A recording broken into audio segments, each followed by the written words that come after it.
What if I told you that the civilizations you learned about in school were just the tip of the iceberg? While everyone knows about Rome, Egypt, and Greece, there were other empires that shaped our world in ways most people never realize.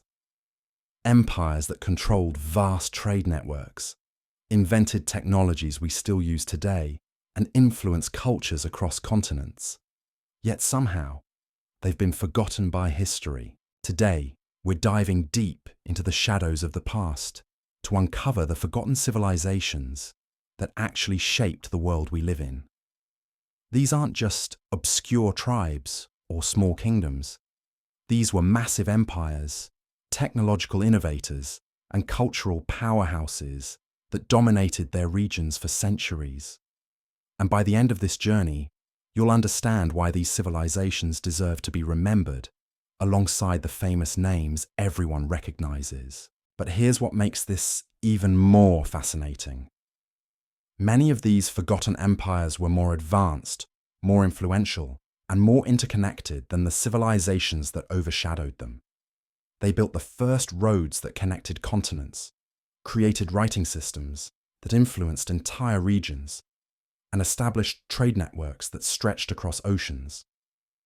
Without them, the world as we know it simply wouldn't exist. So buckle in, because we're about to explore 5 forgotten civilizations that will completely change how you see ancient history.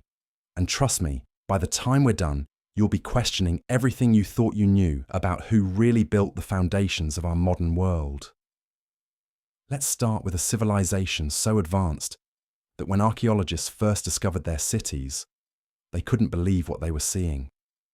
This empire controlled territory larger than modern-day France, built roads that rival anything Rome ever constructed, and created a written language that influenced an entire continent.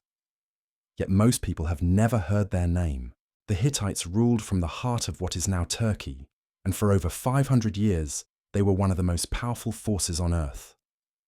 But here's the thing that blew my mind when I first learned about them. The Hittites weren't just another ancient kingdom. They were the first civilization to master ironworking on an industrial scale, giving them weapons and tools that were generations ahead of their enemies. Picture this. While other civilizations were still using bronze weapons that bent and broke in battle, Hittite warriors marched into combat with iron swords that could slice through bronze like butter. They had iron plows that could turn soil other civilizations couldn't even scratch. This wasn't just a technological advantage. This was a complete game changer that allowed them to dominate the ancient world for centuries. But the Hittites weren't just warriors. They were master diplomats who created the world's first known peace treaty. In 1259 BCE, after years of conflict with Egypt, they signed an agreement with Pharaoh Rameses II that established borders, created trade partnerships, and even included clauses for extraditing criminals. This treaty was so well crafted that a copy of it hangs in the United Nations headquarters today, over 3,000 years later. Think about that for a moment. While most of the ancient world was settling disputes with violence, the Hittites were pioneering international law and diplomatic relations. They understood that lasting peace required more than just military victory. It required agreements that both sides could live with, trade relationships that benefited everyone, and systems for resolving future conflicts without bloodshed. Their capital city, Hattusa, was an engineering marvel that showcased their advanced understanding of urban planning. The city was protected by massive walls that stretched for over 3 miles, with gates decorated with carved lions and sphinxes that still stand today. Inside those walls, they built a complex network of streets, temples, and palaces that housed over 40,000 people at its peak. But here's where the Hittite story gets really interesting. They didn't just build one impressive city. They created an empire-wide network of roads, relay stations, and communication systems that allowed them to control territory stretching from the Mediterranean to the Black Sea. Merchants could travel safely across hundreds of miles of Hittite territory, knowing they'd find food, shelter, and protection at regular intervals. This infrastructure didn't just benefit trade.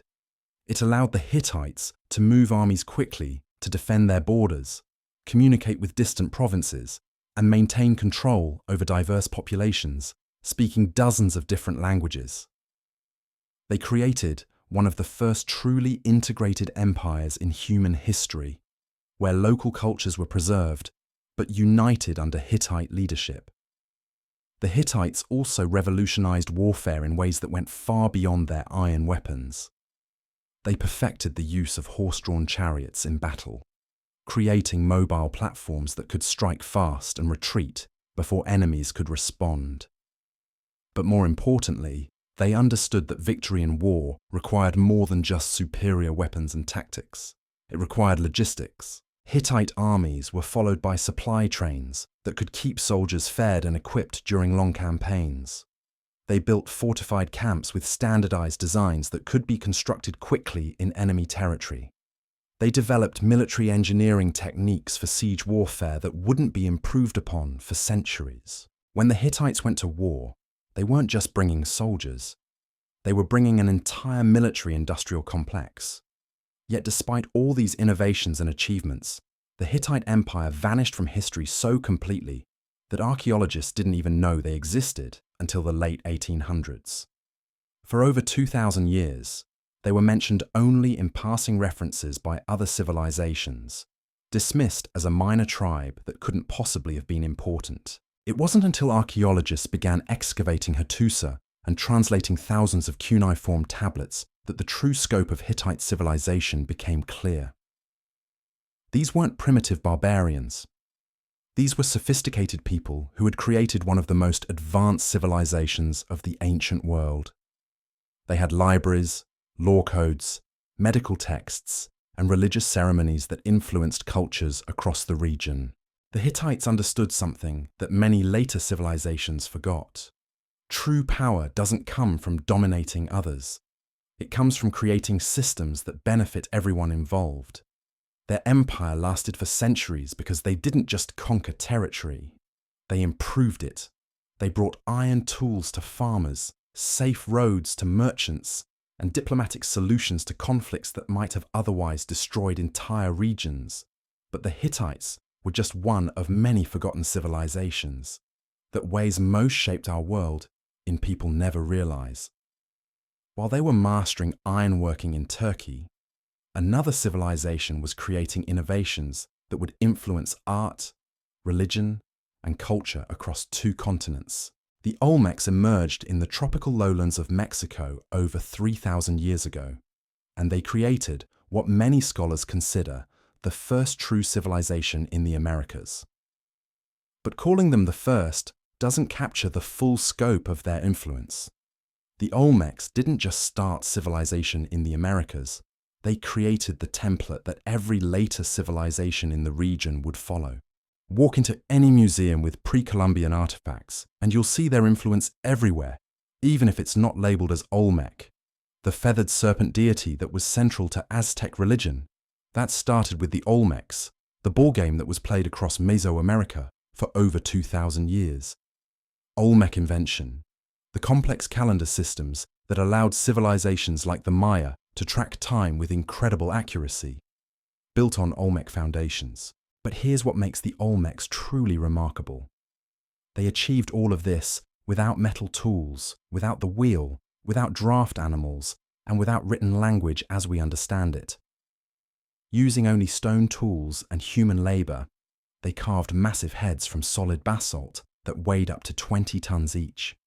They transported these sculptures over 60 miles through dense jungle and swampland, then positioned them with precision that still impresses engineers today.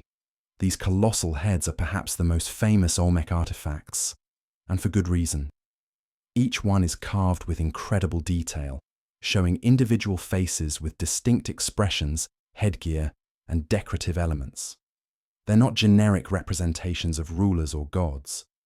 These are portraits of real people, captured in stone with such skill that you can almost see personality in their faces. But the heads are just the beginning of Olmec artistic achievement.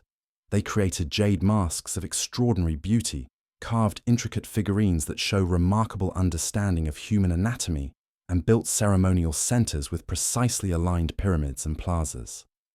Their artists worked with materials brought from hundreds of miles away, showing trade networks that connected the Gulf Coast to regions across Mexico. The Olmecs also pioneered urban planning concepts that would influence city design across Mesoamerica for centuries. Their ceremonial centers weren't just collections of buildings. They were carefully planned spaces that incorporated astronomical alignments, water management systems, and public areas designed for large gatherings. They understood that cities needed to serve both practical and spiritual needs. Perhaps most importantly, the Olmecs developed religious and philosophical concepts that became central to Mesoamerican civilization. They saw the world as divided into upper and lower realms, with humans occupying a middle space that connected earth and sky. They believed in transformation between human and animal forms, creating art that shows people with jaguar features or other animal characteristics. These weren't primitive superstitions. These were sophisticated theological concepts that addressed fundamental questions about the nature of reality, human consciousness, and our relationship with the natural world. The Olmecs created a worldview that was so compelling, so useful for understanding human experience, that it continued to influence cultures across the Americas for over 2,000 years after their civilization had ended. The Olmecs also made practical innovations that had lasting impact across the region. They developed techniques for working with rubber that wouldn't be matched anywhere else in the world for centuries. They created systems for intensive agriculture that allowed them to support large populations in tropical environments. They established trade networks that connected communities across thousands of miles of difficult terrain. But like the Hittites, the Olmecs vanished from history so completely that their achievements were forgotten for over 1,000 years. When Spanish conquistadors arrived in Mexico, they found civilizations that had clearly built on earlier foundations, but they had no idea who had laid those foundations. The Olmecs had become the unnamed ancestors of every later Mesoamerican civilization. It wasn't until archaeologists began excavating sites like La Venta and San Lorenzo that the true scope of Olmec influence became clear. These weren't just early settlements. These were sophisticated urban centers that had influenced the development of civilization across an entire continent. The Olmecs had created the blueprint that every later American civilization would follow, adapt, and build upon. Yet even today, most people have never heard of the Olmecs, despite the fact that their innovations influenced cultures from Mexico to Peru for over 2 millennia. They remain one of history's most important forgotten civilizations, overshadowed by the more famous cultures that built upon their foundations. But our journey through forgotten civilizations is just beginning. While the Hittites were revolutionizing warfare in Turkey and the Olmecs were laying the foundations of American civilization, another empire was rising in a completely different part of the world, creating innovations that would connect 3 continents and influence global trade for over 1,000 years. The Kingdom of Axum emerged in the highlands of what is now Ethiopia and Eritrea, and for over 800 years, it was one of the most powerful trading empires on Earth. But here's what makes Axum absolutely fascinating. While European civilizations were struggling through the Dark Ages, Axum was minting its own gold coins, building towering stone obelisks that still stand today, and controlling trade routes that connected the Roman Empire with India and China. Think about the strategic genius of Axum's location. They positioned themselves at the crossroads of Africa, Arabia, and the Mediterranean world. Every merchant ship sailing between the Red Sea and Indian Ocean had to pass through waters controlled by Axumite traders. Every caravan carrying goods between Africa's interior and the outside world had to deal with Axumite customs officials. They didn't just participate in global trade, they controlled it. The wealth this generated was staggering. Axum's rulers built palaces that rivaled anything in Rome or Constantinople. They erected stone obelisks that reached over 100 feet into the sky, carved from single pieces of granite and decorated with intricate designs that still baffle engineers today. These weren't just monuments to royal ego, they were statements of power that could be seen for miles across the Ethiopian highlands. But Axum's real innovation wasn't architectural, it was economic. They became one of the first civilizations to create a stable, internationally accepted currency. Axumite gold coins have been found in archaeological sites from Britain to India, proof that their money was trusted by merchants across 3 continents. When a trader in ancient London accepted an Axumite coin, they knew it contained exactly the amount of gold stamped on its surface. This wasn't just about precious metals. Axum controlled the trade in ivory, exotic animals, incense, and spices that wealthy Romans and Persians desperately wanted. They had access to products that couldn't be found anywhere else on Earth. Axumite merchants knew exactly how to market these goods, creating demand in distant markets and then controlling the supply to maximize profits. The Axumites also pioneered maritime technologies that allowed them to dominate Red Sea trade. They built ships that could carry enormous cargoes across dangerous waters, developed navigation techniques that allowed them to sail year-round, and established ports that could handle vessels from across the known world. When foreign merchants arrived at Axumite ports, they found facilities that were more advanced than anything in their home countries. But here's where the Axum story gets really interesting. In the 4th century CE, King Ezana converted to Christianity, making Axum one of the first major powers to officially adopt the new religion. This wasn't just a personal decision, it was a strategic masterstroke that connected Axum to the growing Christian communities in the Roman Empire and opened up new diplomatic and trade opportunities. Axumite. Christianity developed its own unique character, blending Christian theology with local traditions in ways that created something entirely new. They built rock-hewn churches that were carved directly into the living stone of the Ethiopian highlands. These weren't just places of worship. They were architectural marvels that demonstrated Axumite engineering skills while serving as pilgrimage destinations that attracted visitors from across the Christian world.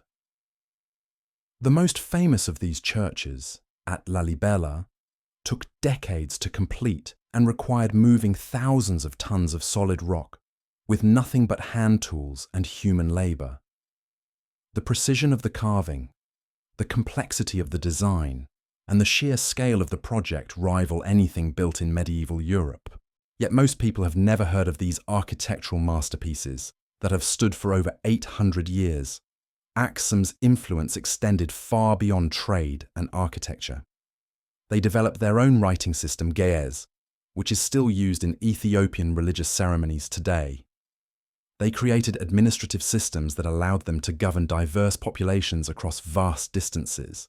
They established diplomatic relations with powers as distant as Byzantium and Persia, negotiating treaties and alliances that shaped politics across the region.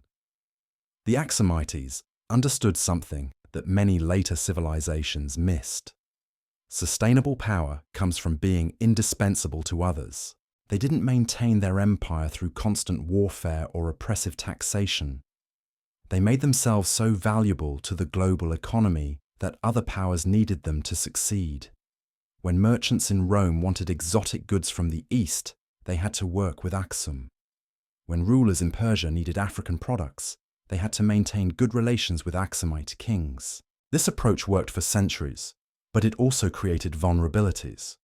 When Islamic powers gained control of trade routes in the 7th and 8th centuries, Axum found itself increasingly isolated from the global networks that had sustained its prosperity. The rise of new maritime technologies allowed merchants to bypass Axumite ports entirely. The empire that had once been indispensable to global trade became increasingly irrelevant. Yet even as their political power faded, Axumite cultural influence persisted. Ethiopian Christianity, with its unique traditions and practices, continued to thrive in the highlands. The Ge'ez script remained in use for religious and ceremonial purposes. The architectural techniques developed by Axumite builders influenced construction across the region for centuries. The story of Axum's decline and disappearance from historical memory is particularly tragic because it happened so gradually. Unlike civilizations that fell to sudden conquest or natural disaster, Axum simply faded away as global trade patterns shifted around them. By the time European explorers reached the Ethiopian highlands in the 16th century, the great trading empire was just a memory preserved in local legends and crumbling stone monuments. But our exploration of forgotten civilizations isn't finished yet. While Axum was controlling Red Sea trade and the Olmecs were laying the foundations of American civilization, another remarkable culture was emerging in the vast grasslands of Central Asia. This civilization would create innovations in metallurgy, animal husbandry, and mobile warfare that would influence cultures from China to Europe. The Scythians weren't builders of cities or creators of permanent monuments. They were nomads who perfected the art of living on horseback, and their influence on world history is far greater than most people realize. These weren't primitive wanderers scratching out a living on the margins of civilization. The Scythians were sophisticated people who created one of the most successful and enduring cultures in human history. For over 700 years, from the 8th century BCE to the 3rd century CE, Scythian confederations controlled the steppes of modern-day Ukraine, southern Russia, and Kazakhstan. This territory was enormous, stretching from the Black Sea to the borders of China, but size alone doesn't capture the Scythian achievement. What made them remarkable was how they thrived in an environment that agricultural civilizations considered uninhabitable. The key to Scythian success was their mastery of horse-based warfare and their understanding of steppe ecology. They developed techniques for raising horses that produced animals stronger, faster, and more resilient than anything their settled neighbors could breed. Scythian horses could travel incredible distances on minimal food, carry heavy loads across difficult terrain, and perform complex maneuvers in battle that gave their riders decisive advantages over infantry-based armies. But the Scythians weren't just skilled horsemen. They were master craftsmen who created some of the most beautiful metalwork in the ancient world. Their gold ornaments, weapons, and ceremonial objects show artistic sophistication that rivals anything produced by Greek or Persian artisans. Scythian goldsmiths developed techniques for working with precious metals that wouldn't be matched in Europe for centuries. These artifacts tell us something important about Scythian society. This wasn't a culture focused purely on survival and warfare. The Scythians had leisure time, accumulated wealth, and artistic traditions that valued beauty and craftsmanship.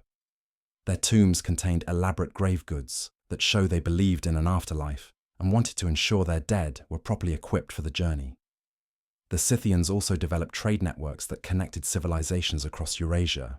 They served as intermediaries between Chinese silk producers and European buyers, between northern fur traders and southern agricultural communities. Scythian merchants could travel safely across thousands of miles of territory because they understood the languages, customs, and political systems of dozens of different peoples. This cultural flexibility was perhaps the Scythians' greatest strength. Unlike agricultural civilizations that imposed their ways of life on conquered peoples, the Scythians adapted to local conditions while maintaining their core identity. They could negotiate with Chinese emperors, trade with Greek colonists, fight alongside Persian armies, or raid Roman settlements, depending on what the situation required. The Scythians understood something that settled civilizations often missed. Power doesn't always come from controlling territory. Sometimes it comes from controlling movement. While empires like Rome or Persia focused on defending fixed borders, the Scythians controlled the spaces between civilizations.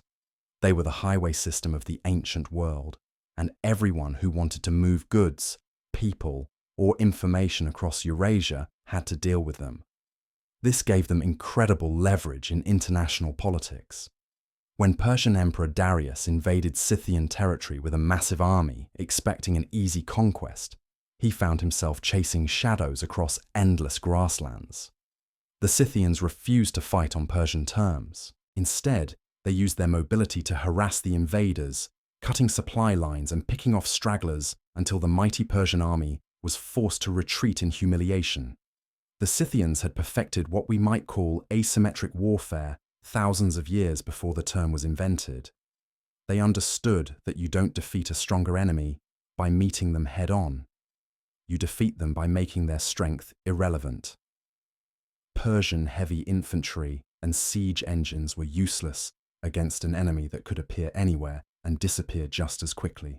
But here's what's really fascinating about Scythian military tactics. They weren't just running away from fights. They were controlling the entire battlefield. Scythian horse archers could rain arrows on enemy formations while staying just out of range of retaliation. They could feign retreats that drew enemies into carefully prepared ambushes. They could divide their forces to attack from multiple directions simultaneously, then reunite before the enemy could respond. These weren't tactics that required superior numbers or better equipment. They required superior coordination, communication, and understanding of terrain. The Scythians had turned warfare into a science, developing strategies and techniques that would influence military thinking for centuries. Mongol armies that conquered half the known world 800 years later were using tactics that the Scythians had perfected. The Scythians also revolutionized the relationship between humans and animals in ways that had profound implications for economic development. They weren't just riding horses.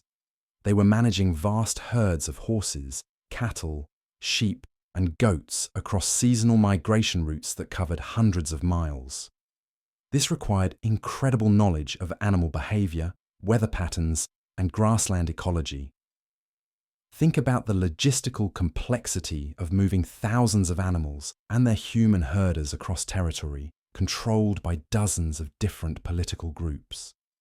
The Scythians had to negotiate passage rights, establish temporary settlements, coordinate with other nomadic groups, and defend against raiders, all while ensuring their animals had access to adequate pasture and water.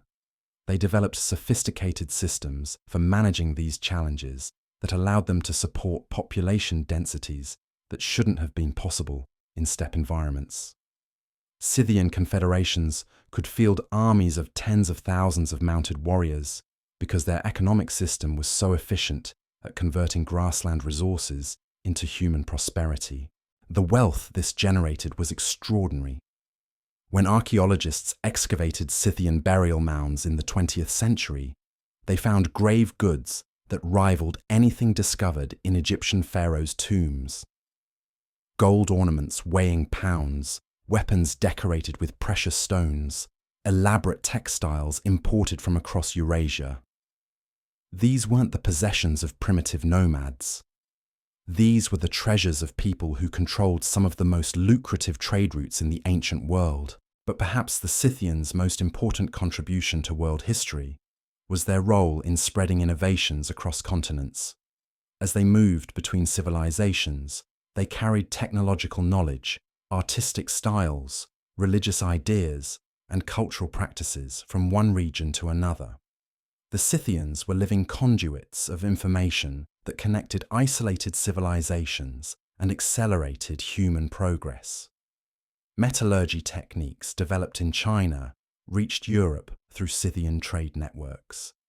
Artistic motifs created in Greece appeared in artifacts found thousands of miles away in Siberia.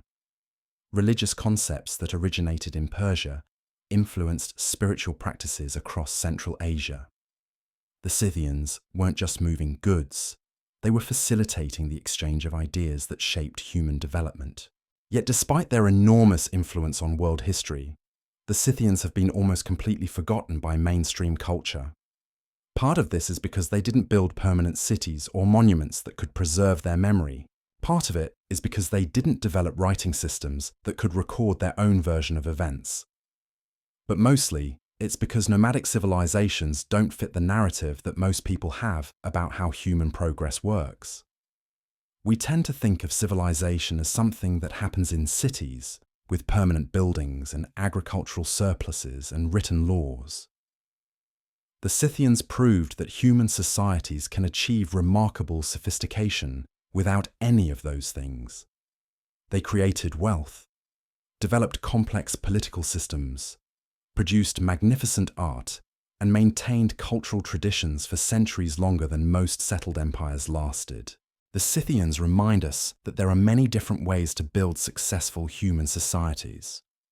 Their approach to organization, resource management, and international relations was completely different from anything we see in agricultural civilizations, but it worked extraordinarily well for the environment and challenges they faced. Now, while the Scythians were perfecting mobile civilization on the Eurasian steppes, another forgotten culture was emerging in a completely different environment that would create innovations in agriculture, architecture, and social organization that influenced an entire continent. The ancestral Puebloans, sometimes called the Anasazi, built one of the most remarkable civilizations in North American history. In the harsh deserts of the American Southwest, they created communities that thrived for over 1,000 years. But calling them desert dwellers doesn't capture the full scope of their achievement. These weren't people barely surviving in a hostile environment. They were sophisticated engineers who transformed one of the most challenging landscapes on Earth into a network of thriving cities. Walk through the ruins of Mesa Verde or Chaco Canyon today, and you'll see architectural achievements that still baffle modern engineers. The ancestral Puebloans built multi-story apartment complexes carved directly into cliff faces, with rooms that were perfectly positioned to capture winter sunlight and avoid summer heat. They created water management systems that could collect and store precious rainfall in underground cisterns that kept communities supplied during drought years. But here's what makes their achievement truly remarkable. They did all of this without metal tools, without wheels, without draft animals, and without written language. Using only stone implements and human labor, they carved homes out of solid rock, transported massive timber beams across hundreds of miles of desert terrain, and built roads that connected communities across the entire Four Corners region. The scale of their construction projects is mind-boggling. Pueblo Bonito in Chaco Canyon contained over 600 rooms and stood 4 stories tall. The complex required moving over 200,000 tons of stone and timber, all carried by human porters, across terrain that would challenge modern vehicles. The precision of the construction is extraordinary, with walls that have stood for over 800 years, despite being built without mortar or metal reinforcement. The ancestral Puebloans also developed agricultural techniques that allowed them to farm successfully in one of North America's most arid regions. They built terraces and check dams that captured scarce rainfall and directed it to crops. They developed drought-resistant varieties of corn, beans, and squash that could survive in conditions that would kill most agricultural plants. They created food storage systems that could preserve surpluses for years, protecting communities against the inevitable crop failures that came with desert farming. Their social organization was equally sophisticated. Archaeological evidence suggests they had complex systems for sharing resources between communities, managing labor for large construction projects, and coordinating activities across vast distances. The road networks they built weren't just for transportation. They were communication systems that allowed scattered communities to function as integrated societies. The ancestral Puebloans understood something that many later civilizations forgot. Sustainable prosperity requires working with natural systems rather than against them. Instead of trying to impose European-style agriculture on the desert, they developed farming techniques perfectly adapted to their environment. Instead of building cities that required constant inputs of resources from outside, they created communities that could thrive on what the local landscape provided. Their architectural innovations were equally impressive. Cliff dwellings like those at Mesa Verde weren't just built for protection. They were carefully designed to take advantage of natural heating and cooling systems. Rooms were positioned to capture maximum sunlight during cold winters, but remain shaded during hot summers. Natural rock formations were incorporated into building designs to provide structural support and weather protection. The ancestral Puebloans also developed sophisticated astronomical observation systems that allowed them to track seasonal changes with remarkable precision.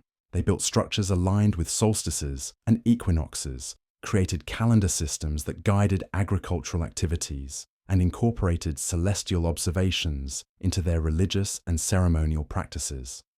But perhaps most impressively, they maintained these complex societies for over 1,000 years, in an environment where most civilizations would have collapsed within a few generations. The ancestral Puebloans proved that human communities can thrive almost anywhere if they're willing to adapt their social organization and technology to local conditions. Yet by 1300 CE, most ancestral Puebloan communities had been abandoned. The reasons for this are still debated by archaeologists, but climate change, resource depletion, and social conflicts all seem to have played roles. What's certain is that their descendants, the modern Pueblo peoples, carried forward many of their innovations and continue to live in the Southwest today. The ancestral Puebloans represent something unique in human history. They created a civilization that was completely sustainable, perfectly adapted to its environment, and capable of lasting for centuries without depleting the resources it depended on. Their achievement challenges our assumptions about what civilization looks like and reminds us that there are many different ways to build successful human societies. But our journey through forgotten civilizations isn't over yet. While the ancestral Puebloans were mastering desert agriculture in North America, another remarkable culture was emerging on the other side of the world, creating innovations that would influence art, technology, and urban planning across an entire region. The Indus Valley Civilization, also known as the Harappan Civilization, built some of the world's first planned cities over 4,500 years ago. But calling them city builders doesn't capture the revolutionary nature of their achievement. These weren't just settlements that grew organically over time. They were carefully designed urban centers that incorporated advanced engineering, public health systems, and social organization that wouldn't be matched anywhere else in the world for over 1,000 years. The Indus Valley cities of Harappa and Mohenjo-daro were marvels of urban planning that make modern city designers look like amateurs.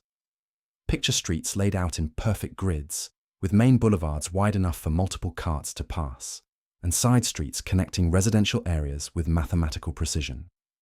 Every house had access to running water and sophisticated drainage systems.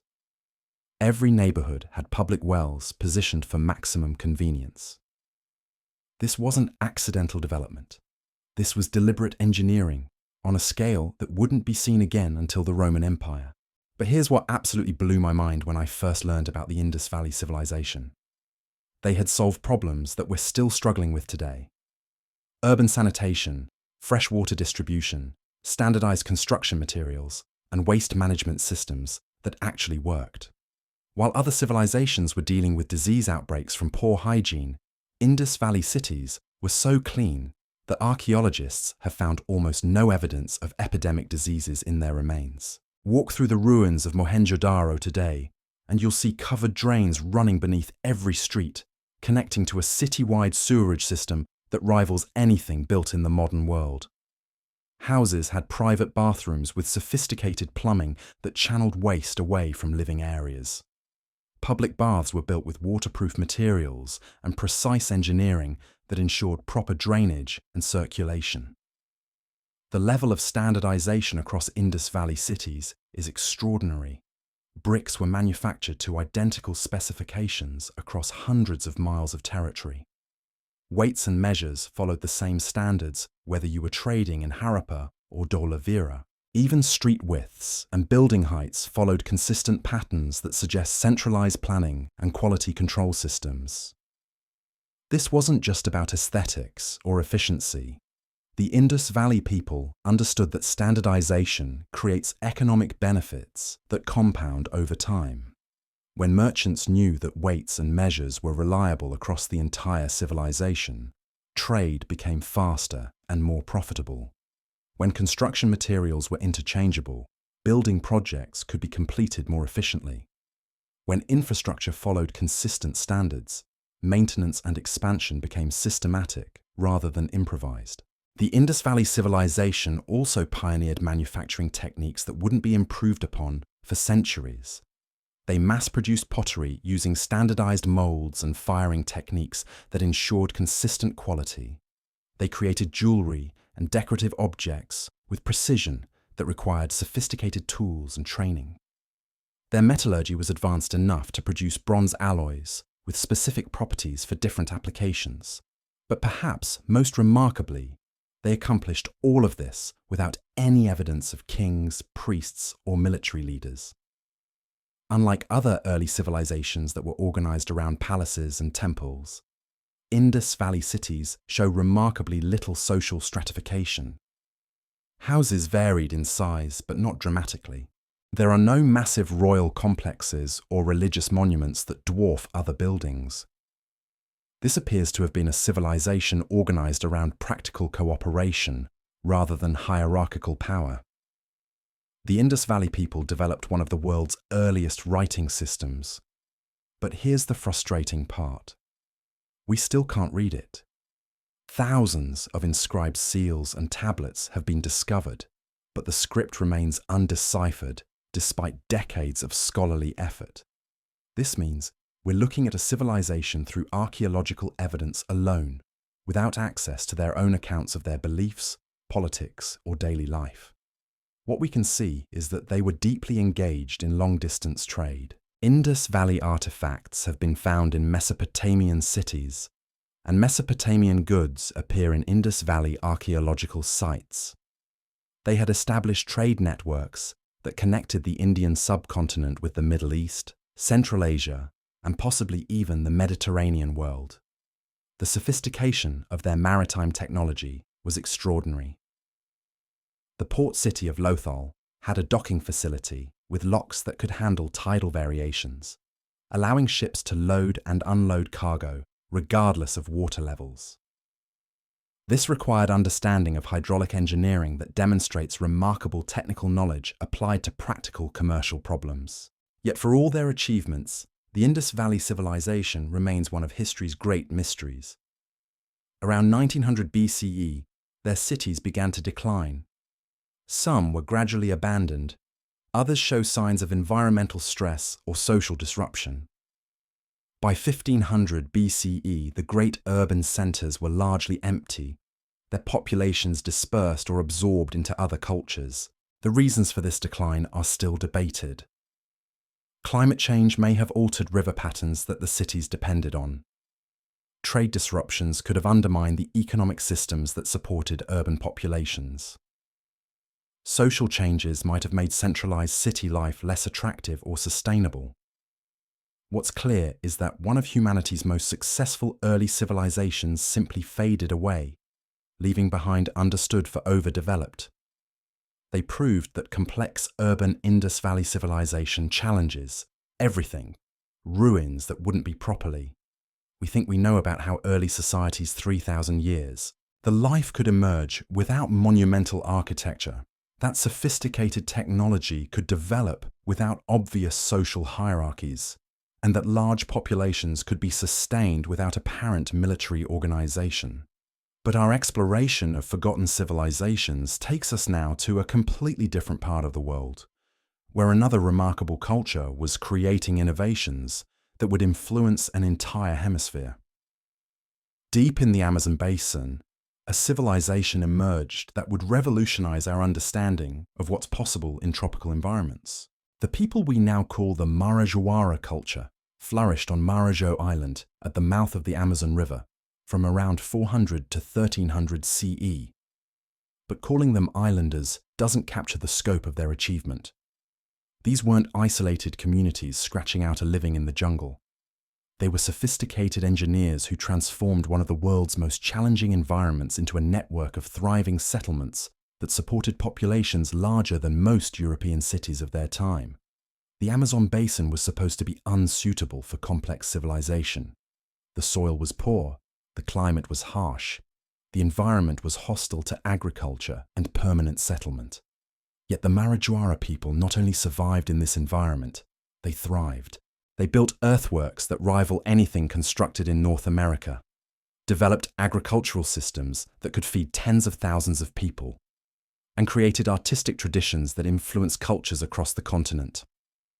Their most impressive achievements were the massive earthen mounds they constructed across Marajo Island. These weren't just burial sites or ceremonial platforms. They were carefully engineered settlements that raised entire communities above the seasonal flooding that affects the Amazon basin every year. Some of these mounds were over 60 feet high and covered areas larger than several city blocks. But here's what makes the Marajoara earthworks truly remarkable. They weren't built randomly or in response to immediate needs. Archaeological evidence shows they were part of a comprehensive landscape management system that controlled water flow, created agricultural zones, and provided elevated platforms for permanent settlement. The Marajoara people had essentially terraformed their environment, turning a challenging landscape into a productive and comfortable homeland.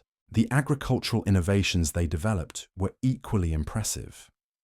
They created raised fields that could produce crops even during flood seasons, developed techniques for managing soil fertility in tropical conditions, and established food production systems that could support population densities that weren't thought possible in the Amazon until recently.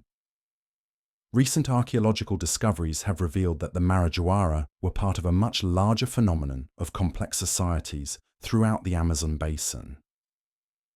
What was once thought to be pristine wilderness was actually a carefully managed landscape that supported millions of people living in sophisticated settlements, connected by rivers, roads, and trade networks. The Marajoara pottery is some of the most elaborate and technically sophisticated ever produced in the Americas. Their ceramic artists created vessels with intricate designs, complex shapes, and decorative elements that required advanced knowledge of clay properties and firing techniques. These weren't just functional objects. They were works of art that demonstrate remarkable aesthetic sophistication and technical skill. But the Marajoara culture, like so many other forgotten civilizations, disappeared from historical memory so completely that their existence was only rediscovered in the 20th century. When European colonists arrived in the Amazon, they found scattered indigenous communities living in what appeared to be pristine forest. They had no idea that this landscape had once supported complex urban civilizations, with populations in the hundreds of thousands. The collapse of Amazonian civilizations like the Marajoara was one of history's greatest demographic disasters. Disease epidemics introduced by European contact devastated indigenous populations throughout the Americas, but the impact in the Amazon was particularly severe. Communities that had thrived for centuries were wiped out in a matter of decades, leaving behind only the earthworks and artifacts that modern archaeologists are now working to understand. This brings us to a crucial realization about forgotten civilizations. They weren't forgotten because they were unimportant or unsuccessful. Many of them were forgotten because their destruction was so complete that later generations had no memory of their achievements.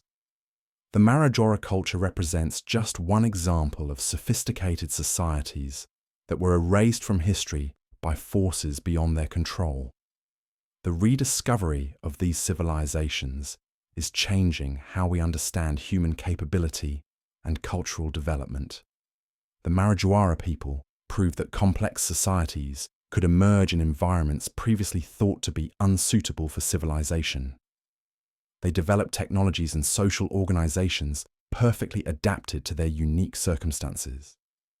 They created art, architecture, and agricultural systems that worked sustainably for centuries. But they also remind us how fragile human achievement can be. Civilizations that seemed permanent and powerful could vanish completely, leaving behind only traces that might not be discovered or understood for centuries. The Marajoara culture survived for over 800 years, longer than most European kingdoms, yet it took modern archaeology to reveal their existence to the world. As we've journeyed through these forgotten civilizations, a pattern has emerged that challenges everything we think we know about human progress and historical importance. The Hittites revolutionized metallurgy and diplomacy. The Olmecs created the foundation for American civilization. Axum controlled global trade networks. The Scythians perfected mobile societies. The ancestral Puebloans mastered sustainable desert living. The Indus Valley people built the world's first planned cities. The Marajoara transformed the Amazon into a managed landscape. Each of these civilizations made contributions to human knowledge and capability that were essential to later developments. Without the Hittites, iron technology might have developed centuries later. Without the Olmecs, American civilizations would have looked completely different. Without Axum, trade between continents would have been far more limited. The innovations and knowledge of these forgotten peoples became building blocks for everything that came after.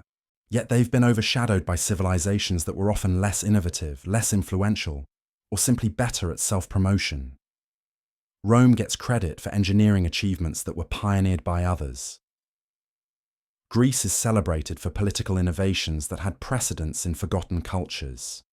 Egypt is remembered for monuments while more sophisticated architecture elsewhere is ignored.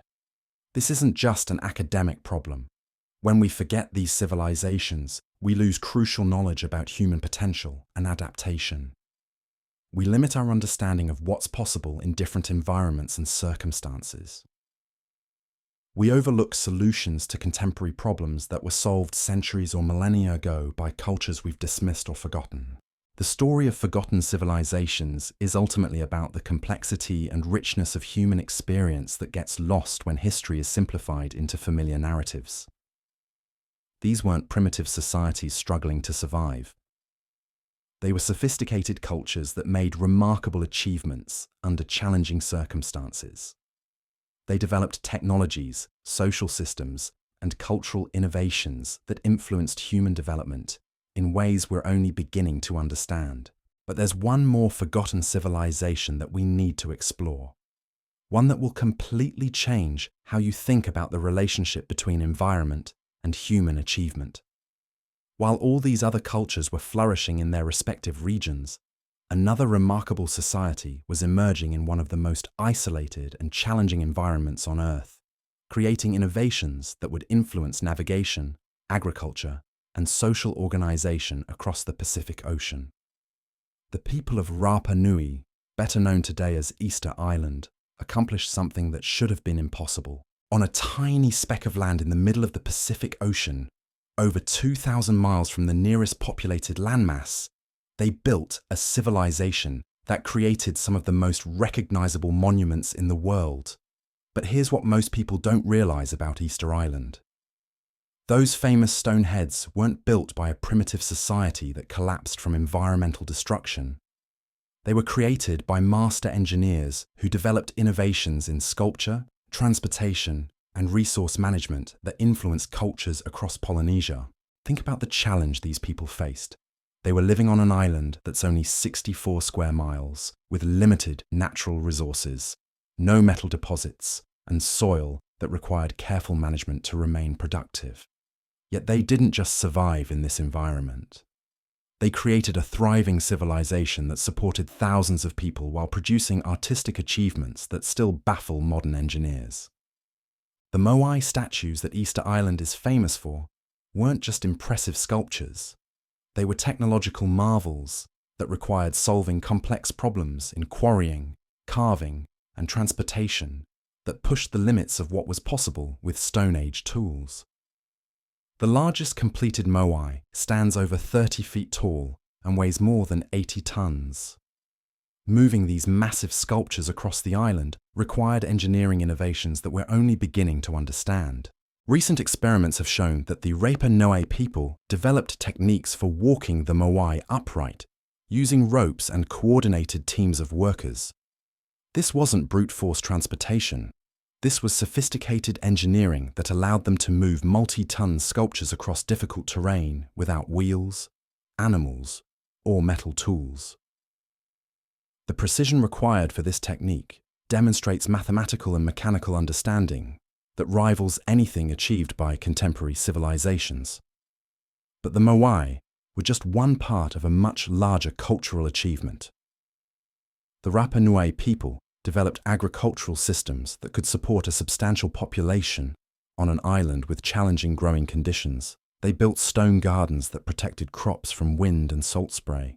They developed techniques for enhancing soil fertility that allowed them to grow sweet potatoes, taro, and other crops in quantities sufficient to feed their communities.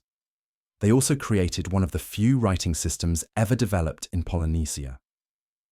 The Rongorongo script remains largely undeciphered, but its existence proves that the Rapa Nui people had reached a level of cultural sophistication that included symbolic communication and record-keeping. This wasn't a society focused purely on survival. These were people who had developed complex cultural institutions that included ceremonial practices, social hierarchies, and intellectual traditions. The Rapa Nui achievement becomes even more remarkable when you consider how they got to Easter Island in the first place. Their ancestors were part of the great Polynesian expansion that populated islands across the Pacific Ocean, using nothing but outrigger canoes and navigation techniques based on reading ocean swells, wind patterns, and stellar positions. Finding a tiny island in the middle of the world's largest ocean required navigational skills that weren't matched by European sailors until the development of modern instruments.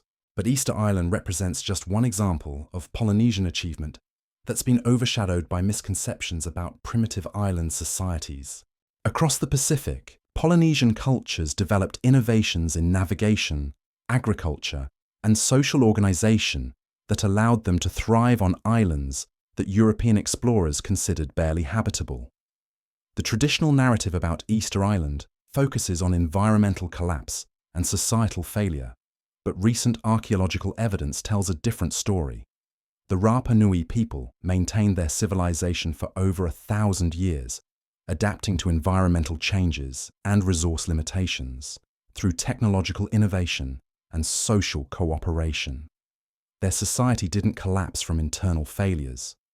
It was devastated by disease, slave raids, and cultural destruction that followed European contact. This pattern repeats throughout our exploration of forgotten civilizations.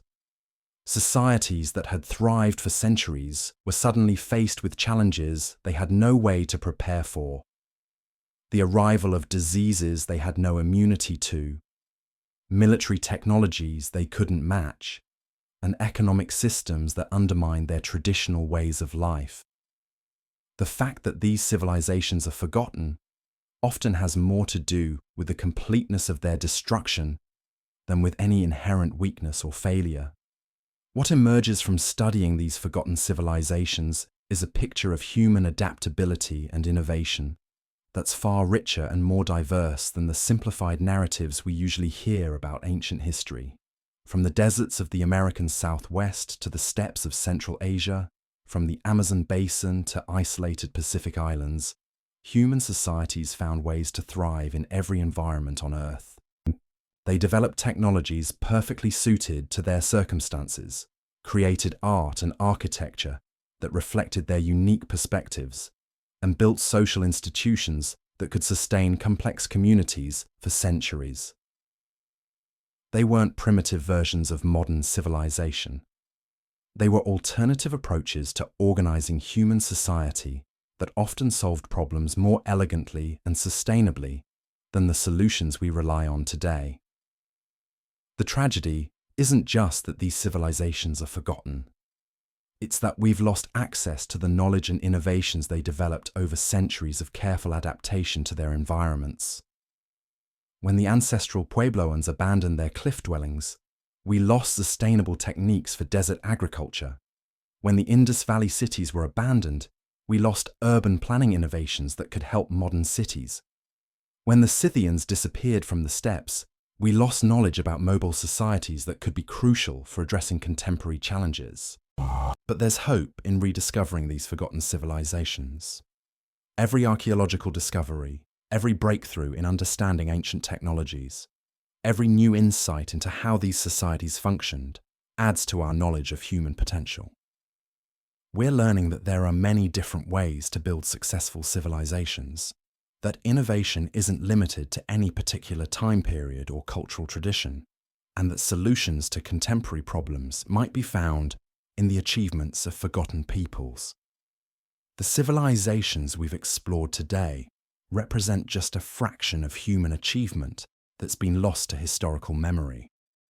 Around the world, archaeologists are uncovering evidence of sophisticated societies that developed remarkable technologies, created beautiful art, and built sustainable communities in environments we consider challenging or impossible for complex civilization. These forgotten civilizations prove that history isn't just written by the winners, it's written by the survivors. From the Hittites' Iron Revolution to the Indus Valley's urban planning genius, from Axum's global trade networks to the Scythians' mobile mastery, each of these cultures solve problems we're still grappling with today. They didn't just exist, they thrived, innovated, and shaped the world in ways that echo through every aspect of modern life. The next time someone talks about ancient history, remember these names, because understanding where we really came from changes everything about where we're going.